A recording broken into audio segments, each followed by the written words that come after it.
siapa di sini yang rela, ridho, ikhlas kalau anak Anda nanti saat setelah dia dewasa menikah meniru copy paste, plek kehidupan pernikahan Anda saat ini dengan pasangan?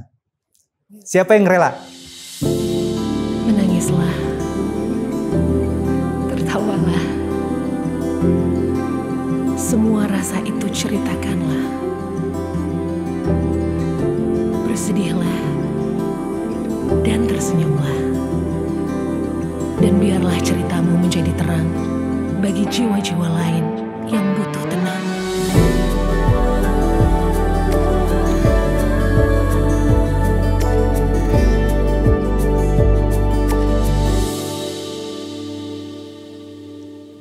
Pak Indra Noveldi, Ya. Jadi bagaimana? Harus menikahkah?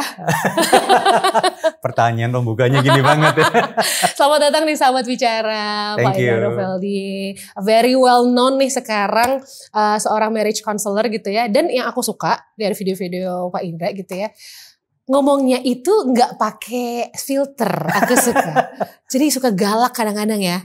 Emang boleh sepedes itu? Pedes nih karetnya 2 soalnya. Tapi pertanyaan aku tadi masih serius Pak. Menikah itu berat apa enggak sih? Oke. Coba ditanyakan kepada yang usia pernikahannya sudah di atas 10 tahun. Gimana pernikahan? Rata-rata jawabannya itu 10 tahun. Aku perasaan baru 8 tahun juga narik napas. Jadi kalau ada yang ditanya, wah gue nyesel nikah.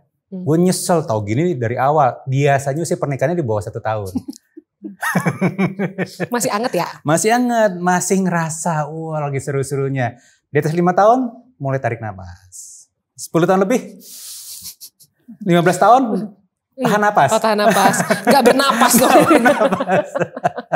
Jadi sesulit itu. Tergantung Sheryl. Jadi banyak orang yang tidak sadar bahwa untuk sukses di kehidupan pernikahan itu mereka perlu knowledge, perlu skill. Sayangnya kalau kita survei nih di antara 100 orang yang sudah menikah, berapa banyak di antara mereka yang secara sengaja nambah knowledge, ngasah skillnya untuk bisa sukses di pernikahannya. Coba kalau kita survei. Gak ada ya, dan kebanyakan orang pengen sukses dalam bisnis. Yes. 3 tips sukses dalam bisnis. Betul. Jadi kan nggak adil ya Sheryl. Jadi banyak orang nambah sekolah, kursus, course segala macam, S1, S2, S3, S4 untuk bisnis karir. Tapi nyaris tidak ada yang secara sengaja nambah knowledge kompetensinya di bidang relationship. Kalau gitu mereka boleh dibilang terjun bebas dong. Nggak pakai parasut. Aduh nyawanya terus berharap kayak kucing. selamat gitu loh. Kan jadi terlalu apa ya, halu ya kalau kita bilang ya. Gini deh, bisakah kita bilang kita benar-benar sudah nyiapin diri untuk sukses dalam kehidupan pernikahan kalau kita nggak punya bekal, Mbak? Contoh, pernah naik gunung? Enggak ada, gunungnya tipis banget. Hiking tipis-tipis. Minimal kan kalau kita lihat di TV-TV, di apa? Camping lah pernah Pak, camping. Oke. Persiapan orang berangkat camping sama orang berangkat ke mall sama atau beda, Sheryl? Beda tentunya. Nah, orang masuk ke kehidupan pernikahan itu ibarat kita lagi mau camping, lagi mau naik gunung. Sayangnya bekal yang dibawa kayak bekal mau ke mall. Bawa dompet, kartu kredit, bener gak? Sama HP. Bener lagi. Terus mereka tanpa sadar hanya segini bekalnya terus ingin naik gunung. Kira-kira selamat gak? Terus begitu mereka katakanlah mengalami masalah dalam perjalanan naik gunung tadi, mereka tidak sadar bahwa salah satu akar masalah terbesarnya adalah karena mereka nggak cukup bekalnya. Itu aja sih sebenarnya. Saya suka kalau ngasih kelas itu saya bilang, if only kalau saja mereka tuh tahu, kalau saja mereka nyiapin bekalnya sebaik mungkin sejak sebelum menikah, bisa jadi banyak masalah dalam kehidupan pernikahan itu either nggak perlu terjadi atau bisa berkurang cukup signifikan. Bener gak? Betul. Contoh nih Sheryl, kalau kata orang nikah tuh semua orang pengen bahagia, bener gak? Aku tuh nggak pengen banyak, aku tuh cuma pengen bahagia. Tahu nggak makna tersembunyinya apa Sheryl? Apa tuh? Aku tuh ingin dibahagiain. Iya lagi. Bener lagi. Iya. Jadi kebayang nggak kalau si istri nikah pengen dibahagiain, suami nikah pengen dibahagiain, terus mau bahagiain sopo? Datanglah yang menawarkan diri pengen bahagiain. Hai, Hai. Jadi dari kerangka berpikirnya aja sejak awal udah kurang tepat, Sheryl. Kebayang nggak? Iya, benar. Tanpa disadari, sejak awal nikah mereka sudah menuntut untuk dibahagiakan oleh pasangannya. Terus siapa yang mau memberi? Pembukaannya panjang banget ya? Nggak apa-apa Pak. Di sini waktunya kalau untuk Pak Indra itu 2 hari 20 detik. Berarti kalau dilihat dari situ orang preparationnya itu sangat kurang. Akhirnya jadi kayak ibaratnya kita naik gunung gak ada kompasnya gitu kan. Yes. Masalah muncul gak tahu harus apa. Pengen tadi mental pengen dibahagiain. Betul. Jadi sebenarnya dalam pernikahan harus membahagiakan dulu. Melakukan haknya dulu berarti. Nih kalau kita bicara bahagia dalam kehidupan pernikahan. Itu bisa terjadi kalau diisi oleh 2 orang yang sudah bahagia duluan. Bukan minta dibahagiain. Bener gak? Betul. Jadi perlu selesai dengan dirinya sendiri terlebih dahulu. Sayangnya banyak dalam menikah, gue punya banyak luka, dia yang akan ngebahagiain gue. Iya. Nikahnya sama orang sama persis. Aduh, rusak deh. Bener. Bener gak? Iya.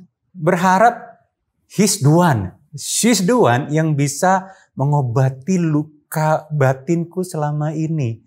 Luka-luka akibat journey perjalanan hidupku sejak kecil sampai dewasa. Dan ini banyak yang gak sadar bahwa deep down inside itulah yang mereka inginkan. Pasangan juga sama. Cakep kan? Iya, benar. Aduh, gila ya. Tapi berarti dari luka-luka masa lalu kita, kadang-kadang kita berpikir he's the one or she's the one yang akan menyembuhkan kita, menarik kita dari lubang hitam itu. Exactly. Yang mau narik di lubang juga. Iya ya. Iya kalau dapat pasangan yang benar-benar bisa menarik, mungkin gak sih Pak? Kalau satu udah sembuh. Kalau kita bicara mungkin selalu ada kemungkinan. Tapi kalau kita bicara hukum secara umum, kan kayak cermin jodoh. Iya ya. Bener gak? Bener.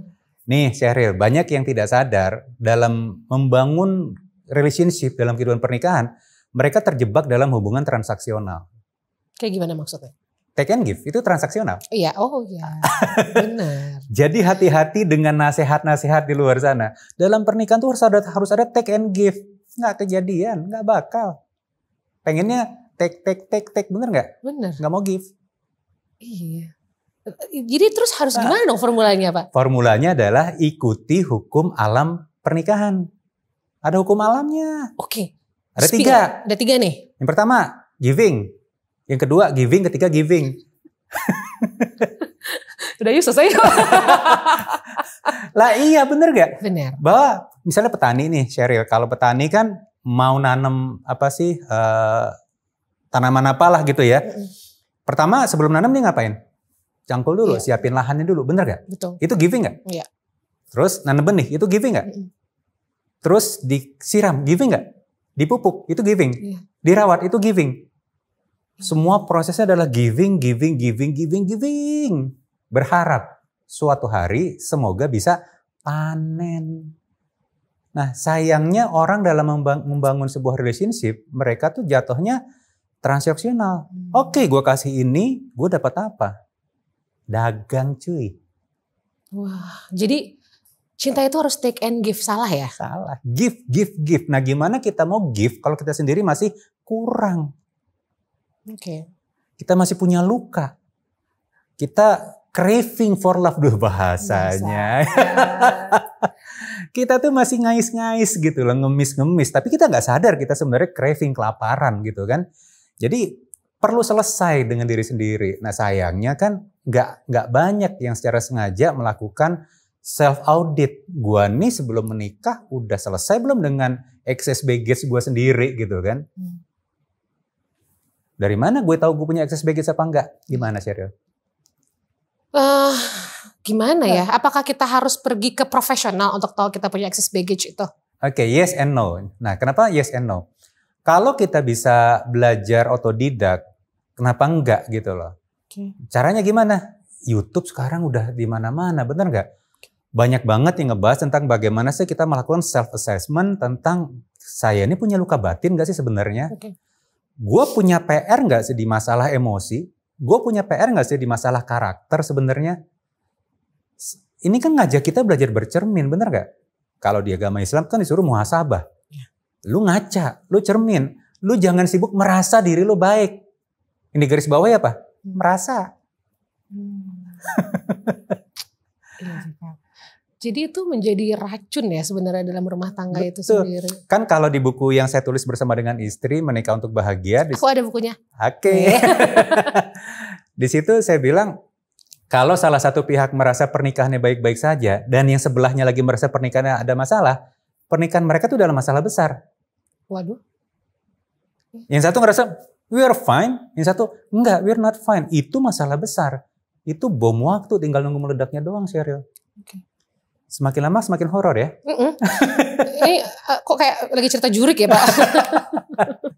Iya, jadi ini gini deh, kalau kita mau selamat dalam sebuah kehidupan pernikahan, yang pertama, tentuin dulu deh kehidupan pernikahan seperti apa yang mau kita bangun bersama pasangan. Nah, itu tuh pembicaraan menentukan tuh suka jarang loh. Nyaris nggak pernah. Contoh konsep bahagia. Kan orang menikah, kalau normal pengennya bahagia, bener gak? Betul.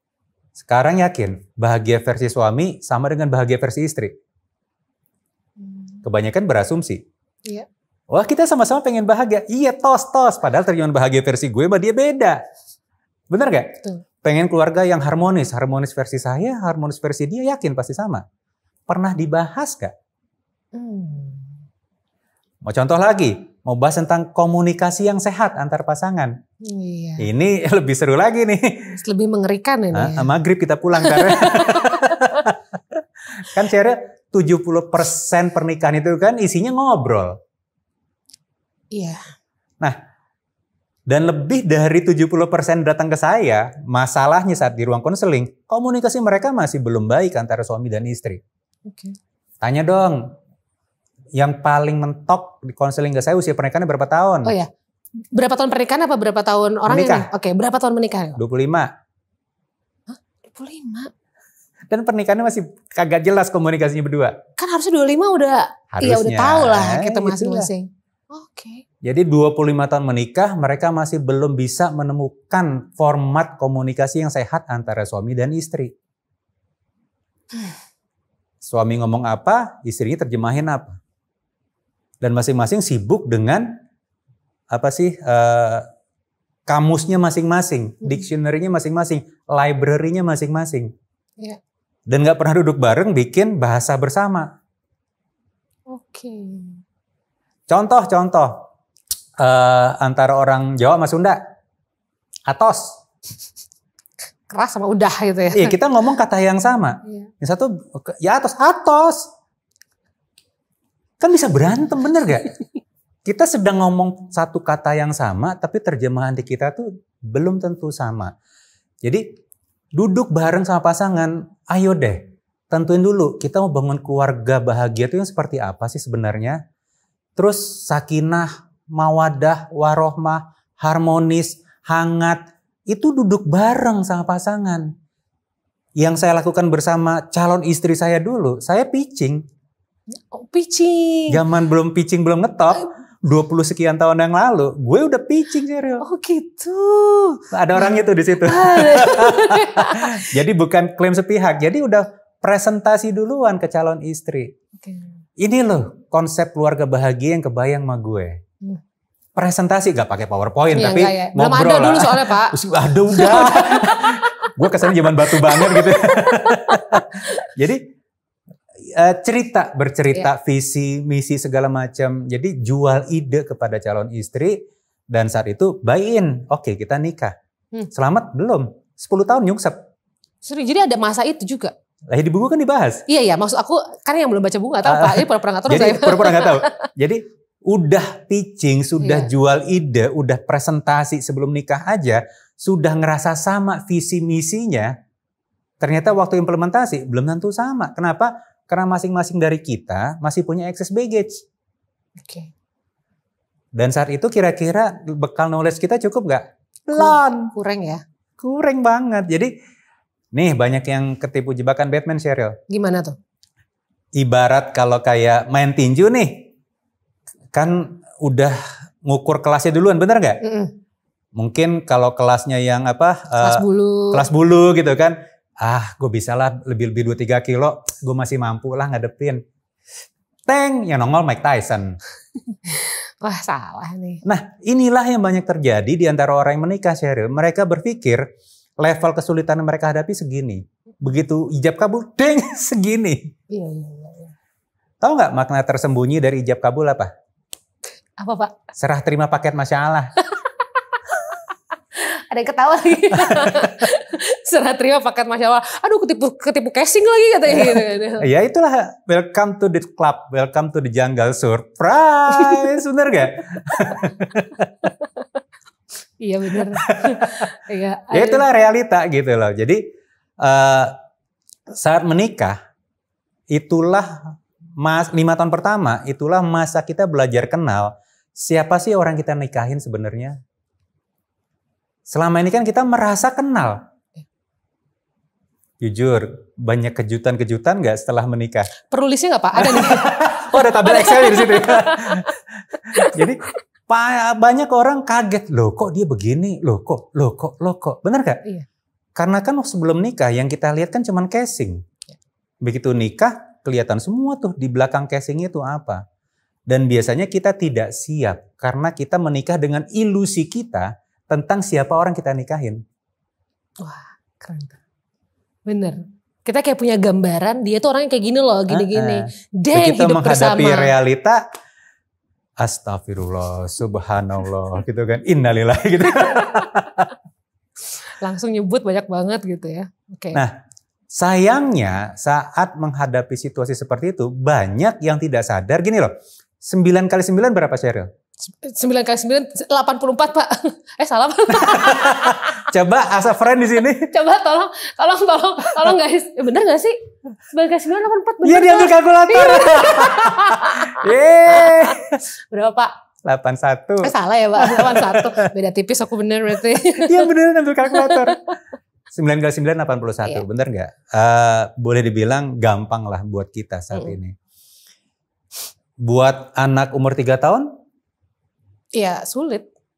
Pemahamannya harus. Betul, bahkan boro-boro nyelesain soalnya, mengerti masalahnya aja mereka belum tahu. Konsepnya aja gak tahu ya. Karena nggak ngerti masalahnya apa, karena belum cukup kompetensinya dia. Apakah artinya dia bego anak umur 3 tahun? Enggak. Karena dia belum belajar, belum ngerti ilmunya. Nah, saat kita menikah, kita berpikir soal yang kita hadapi adalah 2 tambah 2. Wah bisa gue. Begitu nikah kalkulus. Yang tadi aja 9 kali 9 pakai kalkulator ya kan. Iya nongol kalkulus, bener gak? Iya. Ngelihat angka urak-urak gitu, bacanya aja nggak ngerti gitu loh. Kesannya saya bercanda gitu, tapi this is real life. Berapa banyak orang setelah menikah, gue nikah sama siapa sih sebenarnya nih? Kok beda banget dibanding orang yang awal-awal gue kenal dulu. Yes. Tapi pertanyaannya pada saat itu banyak yang give up Pak. Yes. Padahal sebenarnya bukan give up solusinya. Tambah ilmu.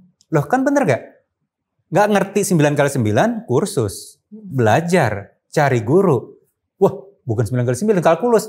Kursus. Tambah ilmu. Belajar. Tambah ilmu. Ketemu guru. Itu aja proses yang terus menerus dilakukan sampai kita paham soalnya. Oh. Saya sama istri butuh waktu 10 tahun baru Ya, berarti butuh air mineral? Ada nih udah mulai seret. Kayak di rumah diskusi nih abis ini.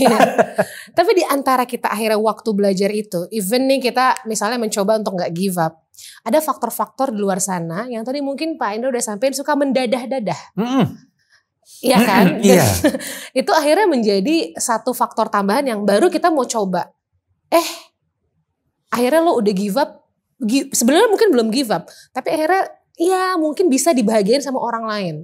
Nah. Apa sih pembeda utama antara anak-anak dengan orang dewasa? Orang dewasa berani bertanggung jawab. Yes, exactly. Pembeda utama adalah tanggung jawab. Jadi kalau melarikan diri mereka udah dewasa atau belum? Sama sekali. Ya, itulah realitanya Sheryl. Udah sangat sering di ruang konseling saya melihat ada anak-anak umur 40 tahun. Oh ya paham. Oh oke. Ya karena mereka menolak bertanggung jawab. Kebanyakan mereka lakukan apa? Nunjuk sebelahnya yang salah, benar gak? Betul. Padahal kalau saja dia mau untuk melakukan muhasabah, itu daftar Excel-nya panjang banget, hal-hal yang perlu diperbaiki atau hal yang dulu dia belum lakukan atau belum benar dia lakukannya. Tapi dia menolak untuk melihat itu, lebih mudah nunjuk ke sebelah. Pokoknya aku maunya gini. Itu anak-anak atau orang dewasa? Bocah, Pak. Bocah. Dan cukup banyak di ruang konseling yang tantrum. Kalau tantrum tuh anak-anak atau dewasa? Anak-anak banget itu. Iya. Yang secara ininya banyak di depan saya yang tantrum. Pokoknya Pak, saya nggak mau tahu begini-begini, itu kan tantrum kelakuannya, bener nggak? Iya. Tidak mau mendengar, dia hanya sibuk mengeluarkan apa yang menurut dia benar gitu loh. Berarti garuk kursi dulu dah. Tapi gimana akhirnya tuh bisa kita... Oke, saya nyambung dulu tuh soal yang dada-dada tadi. Dada-dada itu maksud saya. Jadi kalau saat pernikahannya bermasalah, satu kata kuncinya adalah ambil tanggung jawab. Jangan melarikan diri dari masalah. Kan waktu akad nikah dulu, sewaktu memilih pasangan, kan nggak ada yang ngancem dia.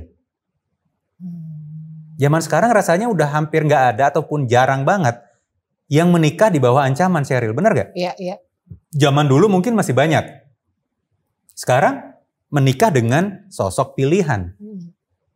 Ya bertanggung jawablah dengan keputusan kita tersebut. Ya habis gue pikir dia begini. Ya salah lu kenapa mikir kayak gitu? Ya tapi kan harus begini. Ya berarti lu kurang ilmu untuk bisa ngebaca dia sejak awal. Bertanggung jawablah terhadap keputusan yang lu buat. Bertanggung jawablah terhadap ketidakmampuan lo untuk bisa membaca siapa calon pasangan lo. Dan sebelum nuduh ke sebelah, jodoh itu kan kayak cermin. Jadi kalau dia begini-begini, yang sini. Iya. Bener gak? Iya, bener.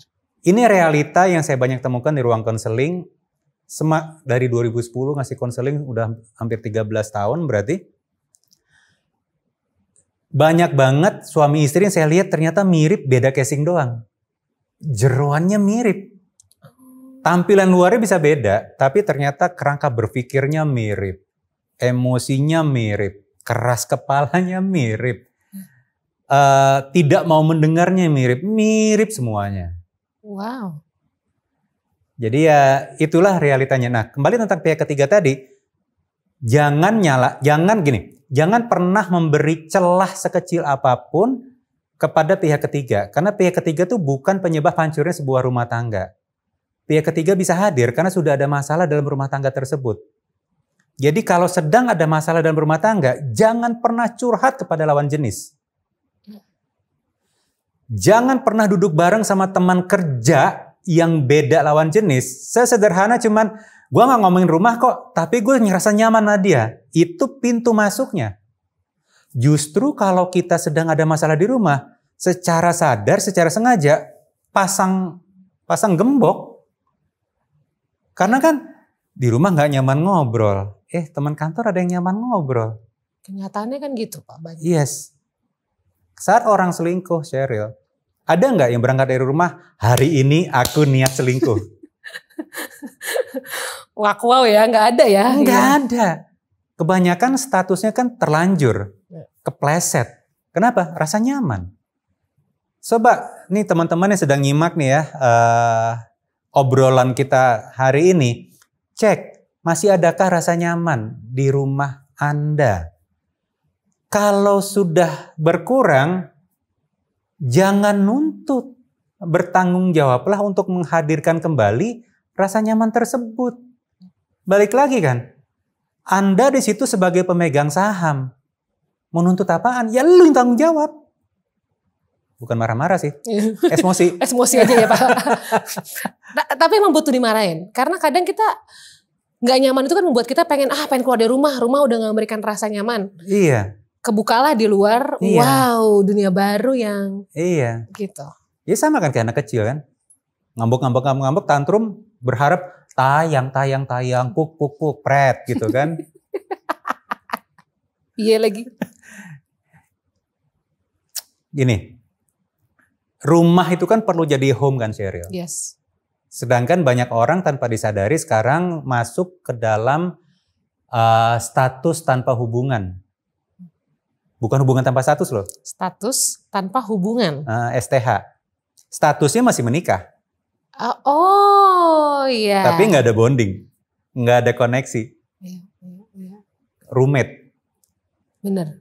Pulang kantor, nyetel TV, main game, tidur. Istri di sebelah, suami di sebelah. Tapi udah hidup masing-masing. Mereka udah punya kehidupan masing-masing. Coba cek yang sedang menyimak obrolan kita hari ini. Jangan-jangan Anda sekarang masuk ke dalam kondisi status tanpa hubungan.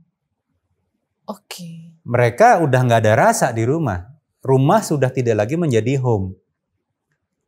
Apa sih yang membuat sebuah rumah jadi home, Sheryl? Ya, kehangatan, komunikasi. Apalagi rasa nyaman. Rasa nyaman. Secure. Iya, secure itu penting. Iya kan? Siapa yang bertanggung jawab menghadirkan ini? Ya, setelah ngobrol ternyata kita harus bertanggung jawab. Gak ada kita. Semua. Saya. Oh, wow. Masih salah aku, guys. Nih. Oke. Tunggu, Pak. Ini gak bisa begini. Aku bilang kita harus bertanggung jawab. Kadang nih aku dengan pasanganku, kita nih harus Kita nih harus. Berarti mindset itu harus dirubah. Nggak ada kita dan tidak ada saling. Tapi kadang-kadang kan aku jadi merasa aku nih korban. I'm a victim of you dari ketidak. Because of you gue jadi kayak gini. Iya. Itu victim mentality yang perlu dicoret. Jadi kalau kita pengen selamat pernikahannya, pengen berbahagia pernikahannya, pengen sukses pernikahannya, harus berani keluar dari mentalitas korban. Kalau mentalitas korban kan gue begini gara-gara lu. Okay. Karena basically Anda bukan korban. Anda pelaku. Oh. Lihat tadi kan, waktu menikah keputusan siapa? Bersama. Saya. Aku. Bertanggung jawablah. Ya. Tahu nggak korban sesungguhnya siapa? Anak. Anak kan nggak bisa milih lahir dibesarkan dari orang tua yang seperti apa. Tapi orang tuanya kan memilih menikah dengan siapa. Bertanggung jawablah. Perbaiki. Nah, sayangnya juga Sheryl, banyak yang nggak ngeh bahwa cara mereka menjalankan kehidupan pernikahan sangat terkait dengan bagaimana cara mereka dibesarkan dulu. Iya. Bagaimana mereka melihat kehidupan orang tuanya dulu seperti apa. Jadi kalau saat sebelum menikah mereka ngelihat ayahnya nggak pernah ngomong.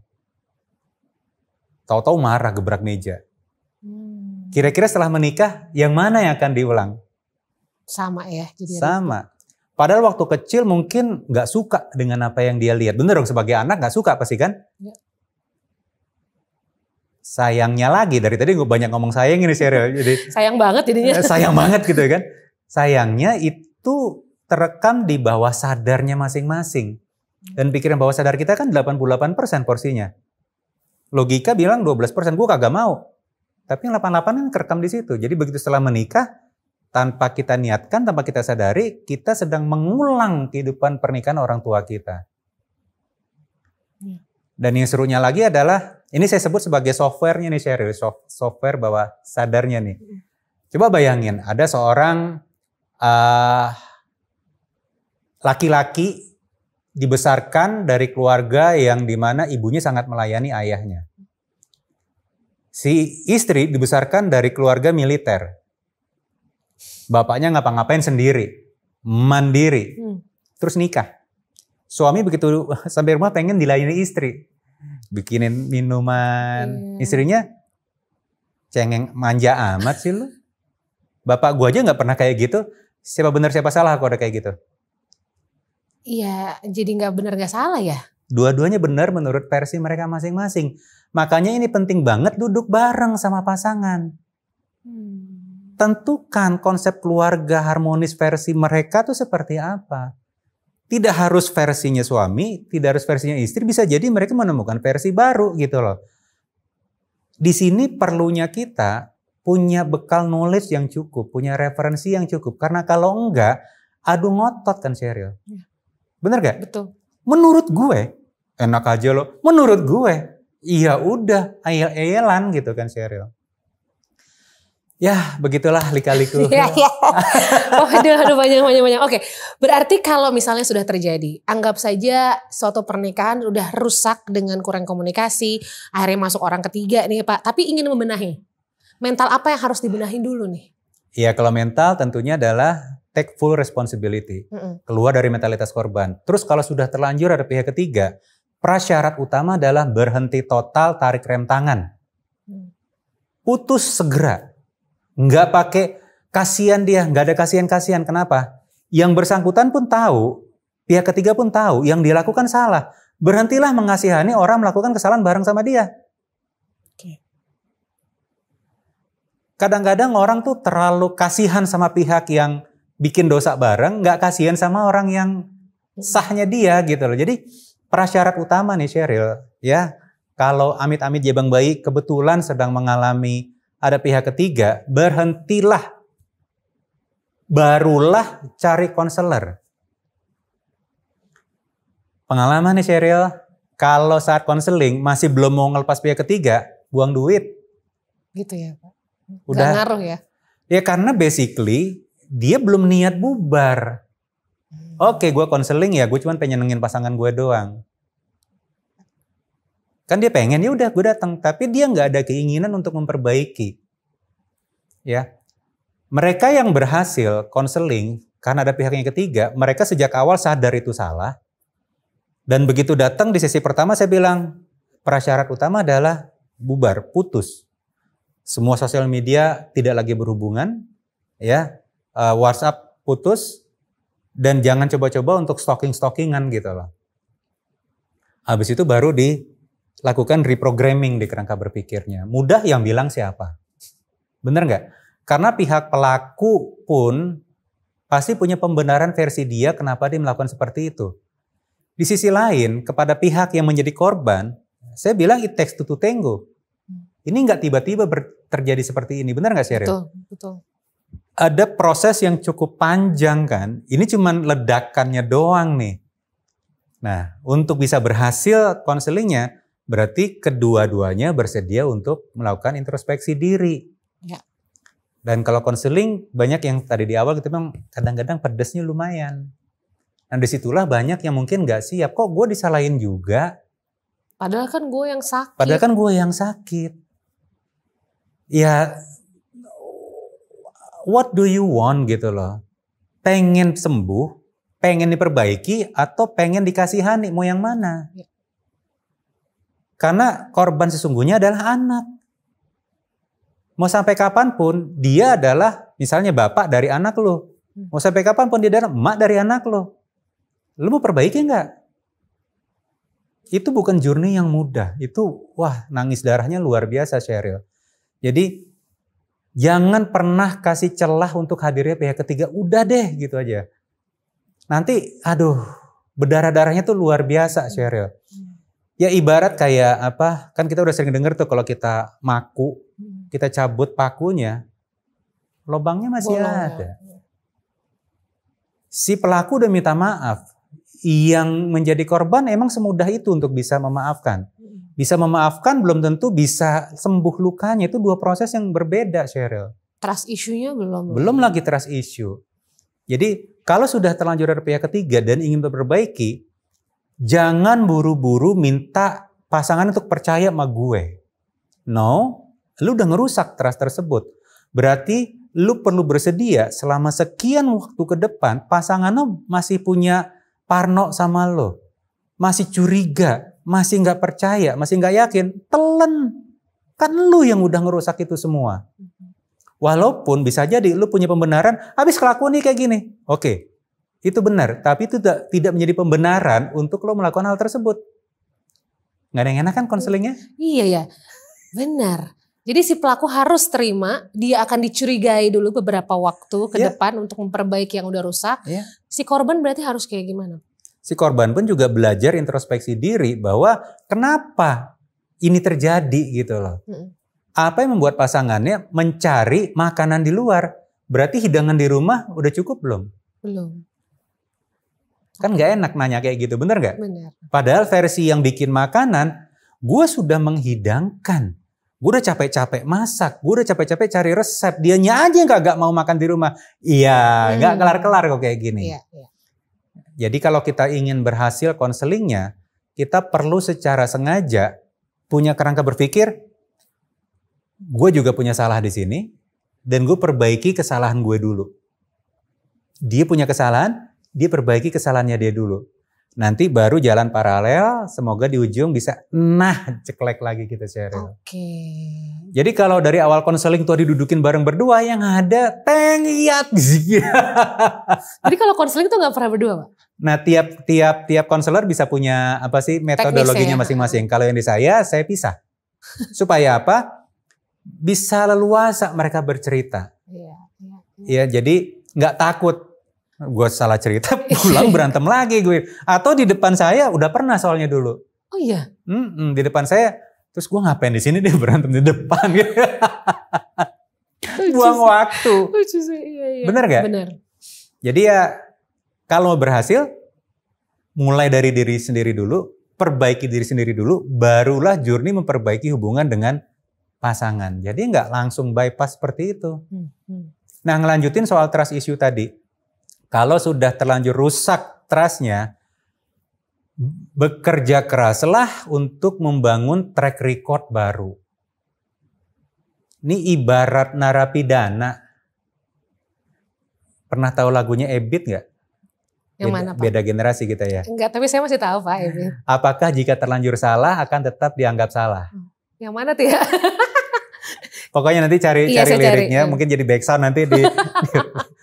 Jadi itu kan ratapannya seorang narapidana yang baru lepas kan. Bahwa apakah jika terlanjur salah akan tetap dianggap salah? Memang itu. So nggak ada pilihan lain, kita kerja keras membangun track record baru. Kita sudah melakukan hal yang benar saja masih dicurigai, telan. Jadi jangan sampai, terus gue harus gimana lagi untuk bikin lo percaya? Dia yang marah. Akhirnya ulang dari nol lagi. Itu lagi, rusak lagi kepercayaannya. Berapa lama? Minimal 6-12 bulan itu paling minimal. Jadi kalau salah, back to square one. Itu yang saya bilang tadi, ini panjang dan painful prosesnya. Painful tuh bukan cuma buat si terdakwa, painful juga buat pasangannya. Karena pasangannya kan tidak harus memaafkan dia, bener gak? Betul. Bahwa pasangannya masih bersedia ngasih kesempatan, udah bersyukur belum untuk itu? Kok malah galakan dia gitu kan? Tahu nggak jurusnya orang yang selingkuh apa? Galakan dia rata-rata. Betul, Pak. Gebrak duluan. Bener. Defensif ya? Defensif. Gitulah. Begitulah. Jadi kalau begitu di tengah musim kehidupan yang apa ya, sekarang itu kan sosial media tuh rame banget. Kita ibaratnya kita kalau misalnya mau selingkuh tuh gampang banget lah ibaratnya gitu ya Pak ya. Banyak tersedia makanan di mana-mana. Hidangan di mana-mana. Hidangan di mana-mana. Gimana caranya bertahan di pernikahan di era yang modern ini? Sulit. Iya gini. Banyak aspek sebenarnya Sheryl. Yang pertama, kalau kita punya berlian 25 karat, kira-kira akan kita rawat nggak? Bisa jadi yang kita nikahi berlian, cuman belum diasah. So bantulah pasangan kita untuk bisa berkilau berliannya. Sedangkan banyak pasangan saat menikah pengennya terima jadi. Ya butek.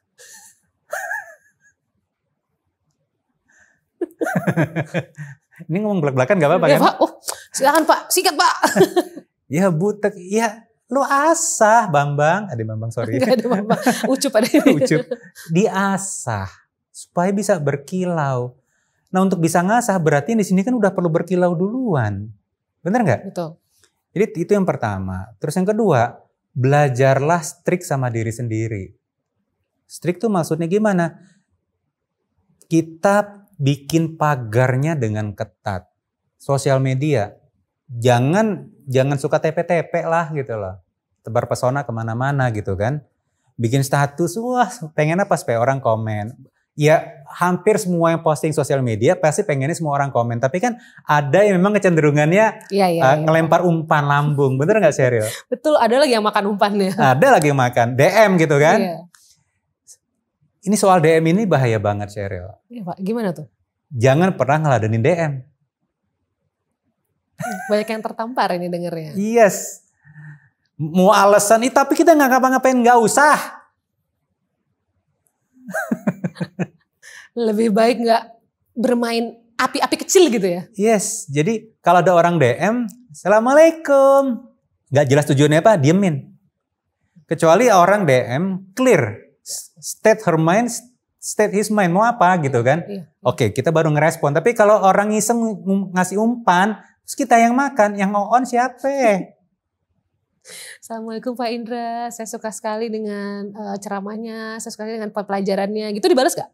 Oh iya, terima kasih, semoga bermanfaat. That's it. Karena peluang untuk kita bikin jadi gimana gitu kan gede kan Sheryl. Iya, bener nggak? Bener. Apalagi nih buat teman-teman yang ngerasa dirinya punya kelebihan. Entah kelebihan secara fisik, entah kelebihan secara intelektual, entah kelebihan dari kemampuan untuk berbicara ataupun bakat-bakat lainnya. Materi juga bisa. Materi juga bisa. Atau silsilah. Sadarlah, Anda bisa jadi sebenarnya adalah senjata mematikan berjalan. Anda senyum aja orang lain kelepek-kelepek gitu kan. Nah orang-orang yang kayak gini nih perlu sadar diri. Jangan tebar ranjau kemana-mana. Jadi kalau Anda termasuk kategori senjata mematikan berjalan, entah ganteng, entah cantik, entah charming, sadar diri. Lu tuh bisa membunuh orang, bisa membunuh keluarga orang lain. Wow. Agak keras gini gak apa-apa ya? Pak, takut. Jadi dari sejak awal udah pasang pagar, that's it. Orang mau DM, orang mau komen-komen. Nggak usah seneng like, lope gitu kan. Ini kan namanya memaintain fans, Pak. Suruh admin. Suruh admin. Oke, jadi pagari diri sendiri. Yes. Apalah udah nggak usah. Kebetulan di buku saya ketemu dengan seseorang yang ya cukup kalau saya sebut namanya hampir semua orang nggak mungkin nggak kenal. Dan beliau charming. Mudah sekali lah kasarnya kalaupun mau bermain mata, bermain api. Kebetulan kita pernah duduk bareng, makan, terus dia cerita. Sejak awal dia sadar itu dan dia pasang pagar. Tidak pernah kasih kesempatan sedikit pun untuk orang ketiga masuk katanya. Mau deal bisnis, nggak mau berdua sama lawan jenis katanya. Harus ada orang ketiga. Dan harus di tempat umum. Nggak pernah mau. Walaupun itu deal bisnis, nggak pernah mau. Dan itu sudah konsisten dilakukan puluhan tahun. Terus kemarin saya sama istri lagi makan satu tempat, kita ngelihat dia lagi dan dia praktekkan lagi apa yang dia sudah katakan kepada kami sekian belas tahun yang lalu. Oke. Dan sampai hari ini nggak pernah dengar ada isu miring apapun tentang dia. Hebat gak? Hebat dan masih jarang ya orang itu. Masih jarang orang kayak gitu. Nah kita tuh perlu melakukan itu Sheryl. Jadi kalau topik pihak ketiga, layangan putus, iya dirawat layangannya. Diganti tuh benangnya. Nih kalau kita bicara layangan putus Sheryl, pernah main layangan gak? Pernah pas sekali doang dalam seumur hidup, susah di Jakarta bener dah.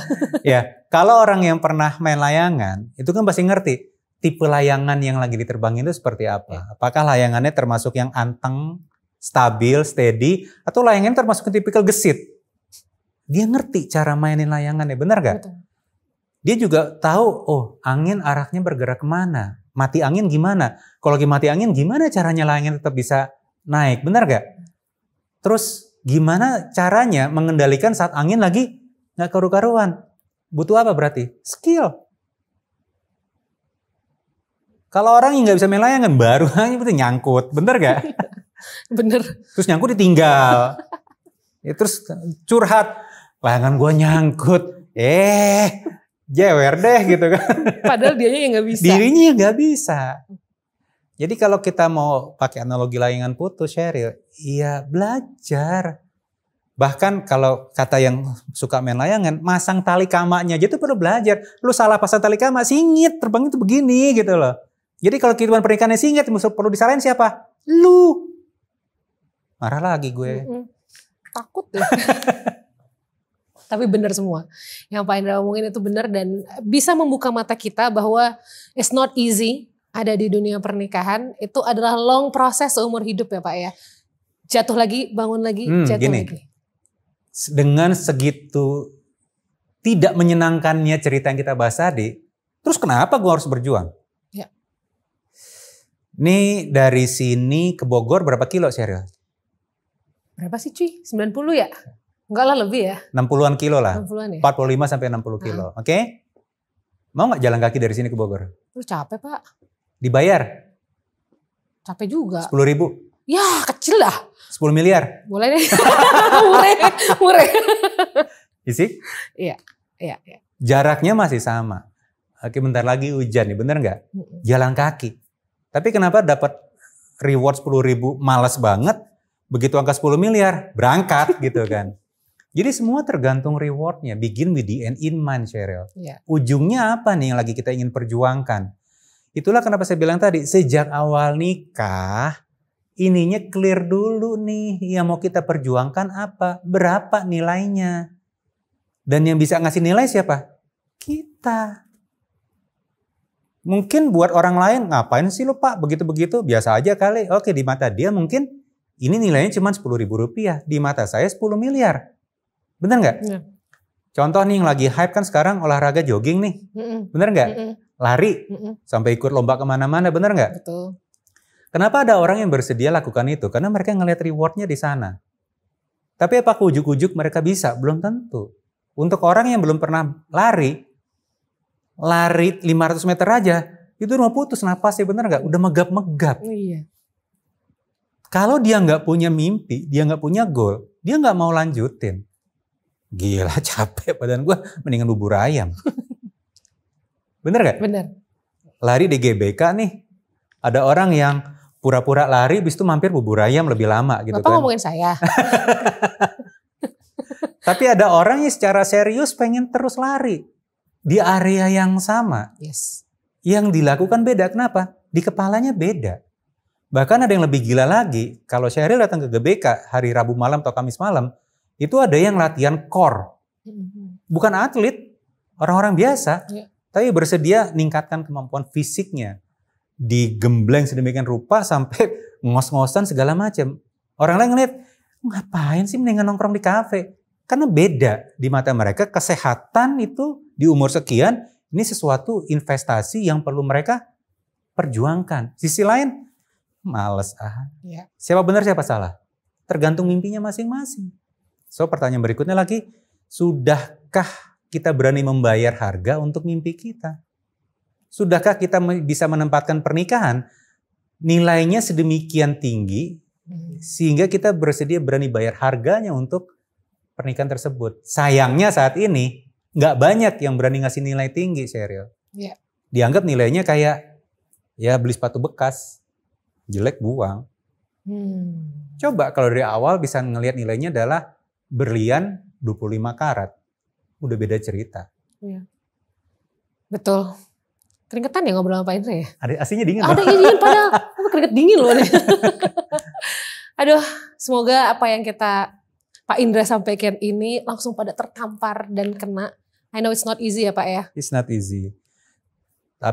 It's not easy, pertanyaannya adalah is it worth it? It's back to you.